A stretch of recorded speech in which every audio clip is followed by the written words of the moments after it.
everyone, I'm Dawn. Welcome to my channel. Thank you for visiting with me today. So today we are going to talk about Amberlynn's response to Mr. Snowflake's interview with Casey, Amberlynn's ex. He gave a very good interview to Mr. Snowflake and revealed a lot of things that I don't believe anybody is really surprised at, but it just brings more validation to the fact that she is a habitual abuser, and that people like still stand up for her and give her passes and stuff. And I've stood up for her on occasion for stupid things like Pestogate and things like that. But when she doesn't deserve anyone to stand up for her, I haven't stood up for her. And for the most part, she makes me very angry with the type of person she is, because she is a horrendous person. And people like to say you're just picking on her because she's fat. No, she is a horrible person. It has nothing to do with her being fat. She would still be this nasty person even if she wasn't super morbidly obese. That is not the problem with her. That is her go-to. That is her excuse for everybody to not like her. Oh, they just don't like me because I'm fat. No, no, false. If a skinny girl pulled off the shit that she pulls off, we'd be pissed off at her too. So, and what Casey reveals is, again, nothing that we're surprised by, but she basically tells us that, Amberlynn committed a felony, and so we're just going to go over her comments and talk about it. She is a disgusting person.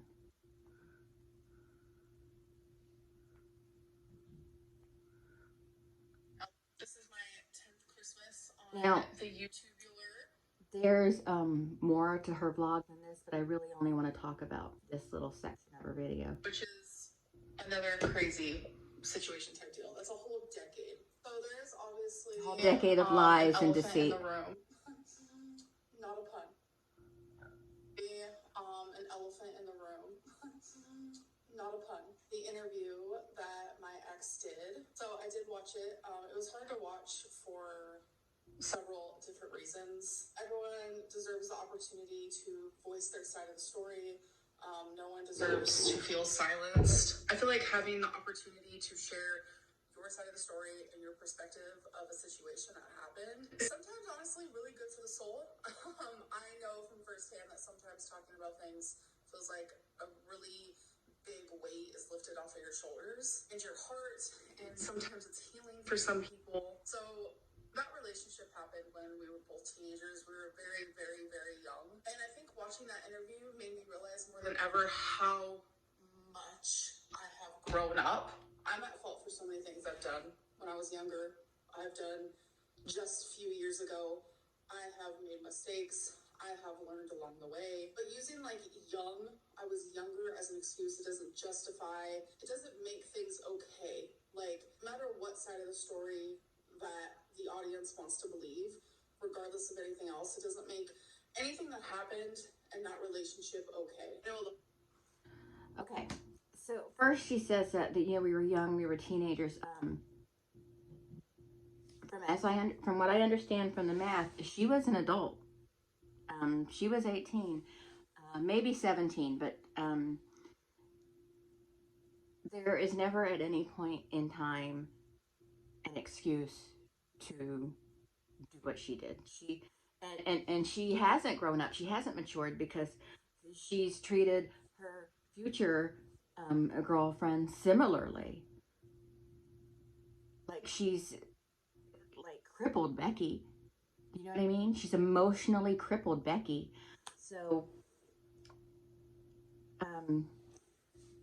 that whole we were teenagers, we were so young, we were kids, it's not an excuse when we've seen a pattern of this behavior throughout the last 15 years, well, the 10 years we've seen her. And let's recall, she falsely accuses this person of Rain and Petals eavesdrop. She's made terrible accusations against this person, and then this person Casey came forward and told his side of the story, and I believe him. And why is he more credible than Amberlynn? Because Amberlynn has been lying to us almost freaking nonstop for 10 plus years. You know, or 10 years, not 10 plus years. It's been just about 10 years now. And she's a proven liar. As far as I know, Casey isn't a proven liar. So he's credible. He's more credible than Amberlynn will ever be because he's not a proven liar like she is. You know, she dumped all this, dumped all this stuff about her trauma with him, and it's not believable. She's not trustworthy. I have a hard time believing anything she says, especially when she makes light of it with her little rain and petals eavesdrop song. You know, she makes light of it, and to make light of something that she's pointing at as something serious, it's just, she's not bright, and she's not funny, she's not humorous, she is evil. She's a very evil woman. And these behaviors that Casey reveals in the interview with Mr. Snowflake are, it's just a tip of the iceberg. You know, she demanded CP from Casey, basically demanded it. Casey kept telling her she was uncomfortable with that. She demanded it. She said, "You don't give me this, I'll be mad at you." If you haven't already watched Mr. Snowflake's interview with Casey, go ahead and watch it. It's a long watch, but it is worth it. It's very good, and a lot is revealed, so, you know, give it a watch. Um, but yeah, she asked for CP, and she eventually got it because Casey caved because she was young. She was 15. You know, it's, and Amber proved to be a bully. She wanted Casey to spend half of her birthday money on her and was mad at her. Well, Casey was a her at the time, but him, we'll call him him. I'm sorry, I keep flip-flopping. But she demanded that he spend half of his birthday money on her. He was buying 2 video games, and she was being pissy, and it was like, if you don't put one of those games away and spend half your birthday money on me, I'm going to be mad at you. And just, she's just a vicious, horrible person. And to try and convince us that she's changed, no ma'am, you have not changed. You have not grown emotionally. And intellectually, she has not. And she needs to quit trying to spin that because no one is buying it. A lot of people are asking me about it, and I'm simply not going to talk about it. Like, one thing you're not... She's not going to talk about it. That's another way to lord over her control. At least in her mind it is. She's like, I'm not going to respond because I am I'm not going to respond because I want to be above it, or I want people to think I'm above it. But honey, you're not above anything. You're not above anything or anyone ever, and never will be. Casey, this is just another way she's using to ABUSE Casey. She wants to continue these cycles of ABUSE with all of her exes. You know, we've seen her do it with Becky, you know, even do it to Destiny at a lighter degree. She wants to continue the cycle. She, like, kind of minutely started it with her ex-wifey. You know, she, it's her way of making herself feel like she's got control of the situation, and it's a way to make herself feel like she's the victor over them, like she's still lording over them in some way. So by not responding or giving it any credence, she's just like being blasé about it, act like it doesn't bother her, when you know damn good and well it does bother her. And she probably is going to talk more about it because you know this bitch can't shut up. Gonna catch me doing is sitting here saying, well, he lied about this, this is actually what happened. You can't say that because he didn't lie about anything. I don't believe he lied about anything. You know, you can't make that stuff up, you know, especially when it lines up with things Destiny's told us and things we know happened with Becky. Like, God, I wish Becky would come forward and tell us some of the things she's done to her. But I understand it. It's traumatic for Becky. But yeah, she's a horrendous person. She's a nasty, nasty piece of work. It's not going to happen here. I care more about moving on, letting go. I'm not going to say this is... She wants to move on and let go because she knows that no good is going to come from that interview and what Casey said, because it all makes Amberlynn look bad. And there's nothing she can say or do to make herself look better in the scenario. There's nothing she can do. Even if she keeps quiet about it, we need to keep making the noise, because she doesn't deserve to just get away with the shit she's gotten away with. You know, one ex right after another, she just mistreats, like, and what she's done to Crystal, like with the iPad or whatever it was, right, with the storage or whatever. She's just a despicable human being. She really is. Been easy for me by no means. I have shed some tears. Oh, but have there's you? power in knowing that him and I are adults now, and we get to choose which route we take. And this is the one that I'm choosing to take. Yeah, she's taken the route of no accountability. She doesn't think she should be held accountable for anything because what's her excuse now? She was young. She never thinks she should be held accountable for anything. She still hasn't taken accountability for the whole baked goods thing, which still pisses me off. And I know in the grand scheme of things, with all the problems in this world, the Cakegate thing is it's small potatoes. But in our little YouTube verse, you know, she's ungrateful. She's disrespectful. She's just a horrible, horrible person, and we just keep giving her credence, and it's just, I don't know if that's the right word, but you know what I mean. I'm actually really happy with that, and I just wish him nothing but happiness and wellness. That's what matters to me. A lot happened. She doesn't wish anybody happiness or wellness.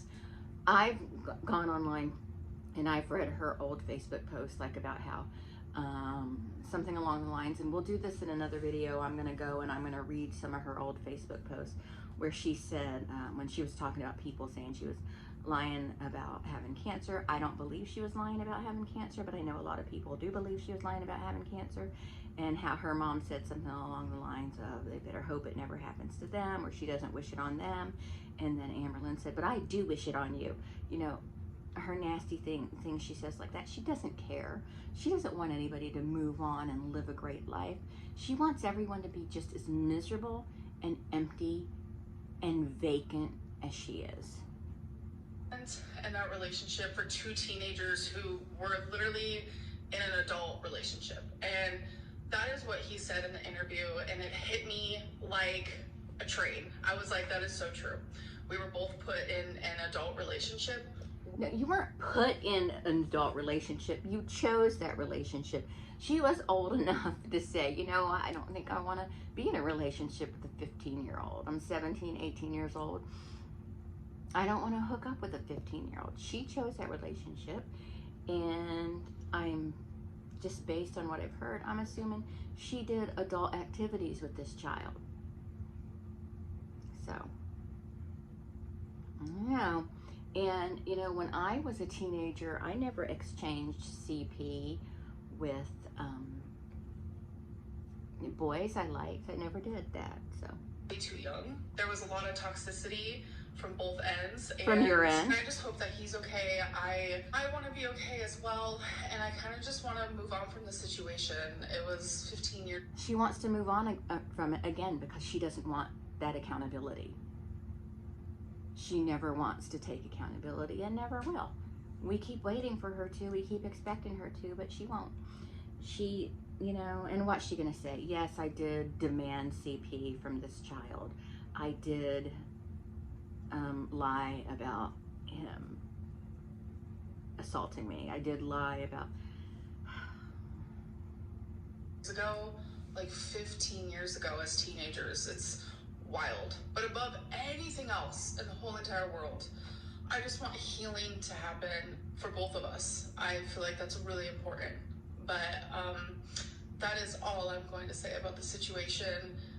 And I'm going to stand my ground on that because I just feel like continuously talking about a relationship that happened between two teenagers 15 years ago isn't good for anybody, especially the two people involved. Especially.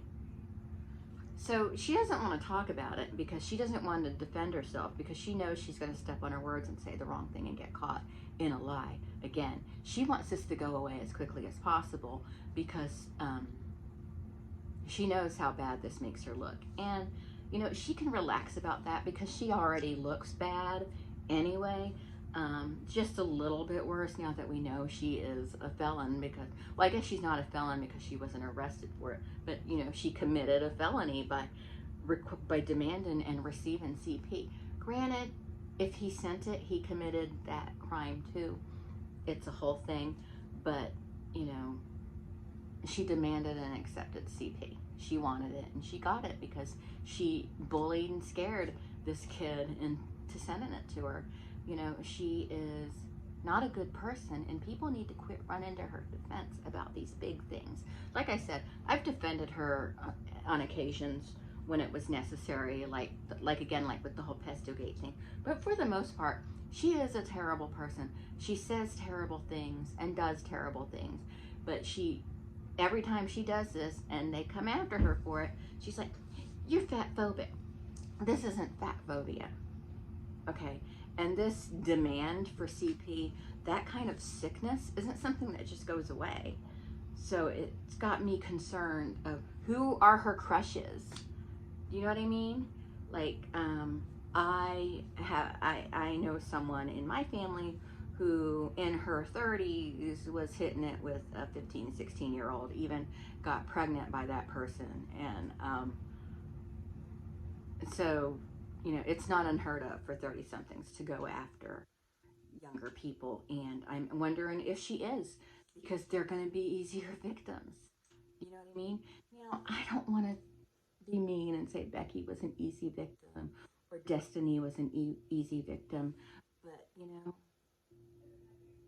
it's as if she has a type and she chooses her victims wisely. You know what I mean? Wisely, I'm using that term loosely, but if she has a type, and it's not necessarily the masculine type, she's looking for someone who she is going to have an easy time manipulating, coercing, and tricking into doing things that they wouldn't normally do. She's evil. And there was a time when I wouldn't have actually said she was evil, because evil indicates a certain amount of intelligence, and I don't really think she's all that intelligent. I think she's smart in some ways, like she knows how to work the internet. I wish I had her internet manipulating skills, which I do not. But she is going after emotionally immature people because she knows she can manipulate them. Now, I don't think that the most recent ex was as easily emotionally manipulated, and I think she was just trying and trying and trying to give Amberlynn the benefit of the doubt, for because this was a relatively short relationship compared to her past ones. And I think she was just trying to give her the benefit of the doubt, but then she was like, "This bitch is cray cray," and she decided, you know, she's manipulative, she's sneaky. I can't be around her. I don't want this. The whole thing where she says, "Well, she was hurt because I found somebody else, you know, right after we broke up, and she was hurt by that." I don't believe that. I think Jade, or whatever her name is, use that as an excuse to push herself away from her. Like, this is my opportunity, so I don't want to talk to you anymore. It just hurts me too much. You know, I've used that before. I can't talk to you, it hurts me too much. I've used that before. I've used that line of bullshit before. It's not, it's meaningless. Because I've used it before when really I'm just saying, I don't want to see this jerk anymore. But I'm just going to say, it's not you, it's me. It hurts too much to talk to you. It's just a way to get rid of a person. You know what I mean? So, Anyway, but that's it. That's really all I have to say about this. Put your thoughts down below about this whole situation. It's just a mess. Go watch Mr. Snowflake's video. We are going to do, maybe I'll do a live react where I watch his video and just we talk about it live, maybe. Um, like his video won't be live, but my reaction will be live to the replay of his video. Maybe we'll do that. I don't know. Or maybe I'll just do a really long video where I react to it. But yeah, that's it. Thanks so much for watching, and I will talk to everyone later. Bye.